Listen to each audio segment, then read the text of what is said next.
Hi, my name is Anna. I work for SHL Group. This is a big test publisher and consultancy at the same time. I work as a psychometrician. Worked there for 7 years in the head office in the UK. But prior to that, my whole history with SHL has been 10 years. But I started in Russia, which is my home country. I'm from Moscow. So I started there 10 years ago, and I've been in the UK, no, it must be 11 years ago now, because I've been in the UK for 10 years. Okay, and tell me how you got to come to the UK. I came here for personal reason. My boyfriend was English, so when we decided to get married and move in together, there was no other option. We were looking into possibilities for him getting a job in Moscow, but that didn't work out, so we decided to do this. So it was a very big step, because I had a child from my first marriage, so it was a very big decision, not to just move myself, but also to move a child. But I must say it was the most exciting thing I've ever done, certainly in my life. Moving country is so exciting, and it's not just something that, like other things, you can have fun for 2 or 3 days or a week on holiday, for example. But moving country, you constantly feel excited, and everything is new, everything is unknown for years. It's only wearing off now, really. Probably about 7 or 8 years, and then you feel, oh, well, it's not that exciting anymore, and you almost feel ready to move again somewhere. So what kind of things have excited you about over your time? It's everything. It's just the view from your window, shape of the houses. Well, people look the same, I must say, but the landscape. Everything about it, particularly houses, and just generally being really pretty and really small. I love English villages, and it just all seems so different and lovely. And what about from a professional point of view? How is working in Britain been? Working in Britain, I really, really like it. I really like my professional life. First, I worked for a small company for about a year before getting back into SHL, which is a big company. Working in a small company in a small town, everybody's white British. It felt, the people were absolutely lovely, I must say, but it felt quite strange that sometimes you say something in a meeting and you feel like you open people's eyes on something that they never thought before. It never crossed their mind that it might be any different, or somebody might have a totally different experience and something that they felt was quite normal and everyday. They didn't make any assumptions about what it might be elsewhere. So when you tell them what it is like elsewhere, it really surprises them. But I felt that they appreciated that, because it enriched their experience, it enriched their decisions they made. They were more informed about things. So that was actually really nice, and I got on with people very, very well. But what I think, especially moving in a big company, which is SHL, which is very international. So I'm not the only foreigner there. It's probably more foreigners there than British people. It's very international, so it's very easy in a way.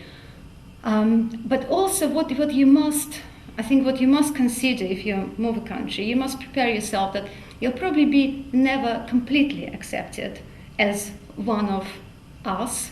You'll be always one of them, which is probably not that bad. Because you then probably discover your own identity much more than just being one of us. You more think, who are you? And after people get to know you better, first, yes, they are a bit suspicious, especially if you come from a country like Russia, which is, still feelings of Cold War are quite strong, I think, in the press, definitely, which upsets me a lot.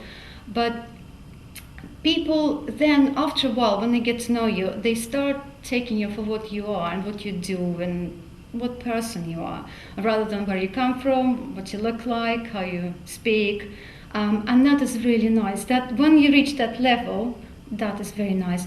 But what is quite interesting about social life and making friends, I think, I haven't really made any close friends in Britain, apart from one. It's just one girl I'm close friends with.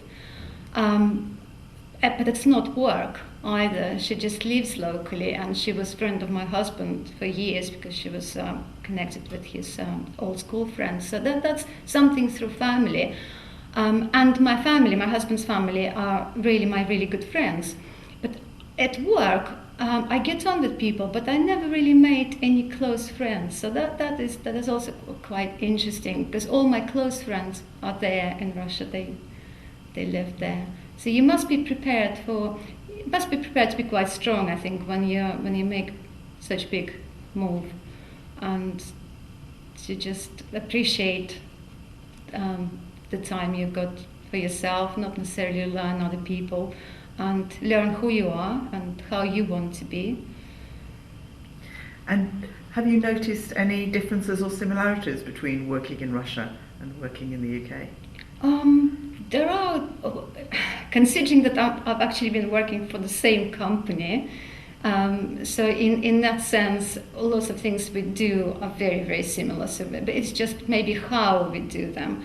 I would say working in Russia is a little bit more personal. People tend to get more emotional, more open about how they feel. The Brits don't generally. So you have to learn to contain yourself, so you do change, which is also very exciting. It's exciting to learn new things and to behave differently as well. So definitely working in Russia felt more personal. You get very personal with people you work with. You spend time together outside of the office. It generally becomes like a friends club after a while. That's the general theme. But also you lose touch with what it's like, because I have been outside of Russia for 10 years and go back obviously to see my family. But still, I don't know what it's like now to work, how people work. Apparently they work much, much harder than before. They all complain that they work overtime. They all complain that they in the office until 10 o'clock in the evening. So that's the pressures of business are becoming stronger. But I don't really know anymore. And from a professional point of view, have you noticed differences between the way occupational psychology is carried out or perceived in Britain and in Russia? Perhaps it's not as much, because most of our clients in Russia are multinationals, so their practice would be very similar. If our client is Coca-Cola, for example, their practice would, how they test people, how they do HR, would be very, very similar across the world actually. So not as much, because we didn't have, at that point in time, we didn't have very many local clients. Now they do, but I don't really know that. So with multinational clients it was very, very similar. However, I must say that probably HR managers were quite different people with different background, which was probably just a thing of that time, because when I was working there in the 1990s, the previous situation to that was such that economical conditions were that people with maybe 2 higher education degrees, with PhDs, could not work at all anywhere in academia, because there was no funding for it at all. So they had to go to work in business. And our HR managers, our clients, were absolutely amazing. And what they were, I had PhDs in philosophy or philology. They spoke 5 different languages. They were absolutely amazing, which made it very challenging, because I was teaching OPQ training courses and occupational testing training courses, and the kind of questions I was asked were just fascinating. So it was very, very interesting to work with them. I don't know if that's the case anymore, because there are obviously many more opportunities right now, but at that point in time it was like that. Thank you very much. Thank you.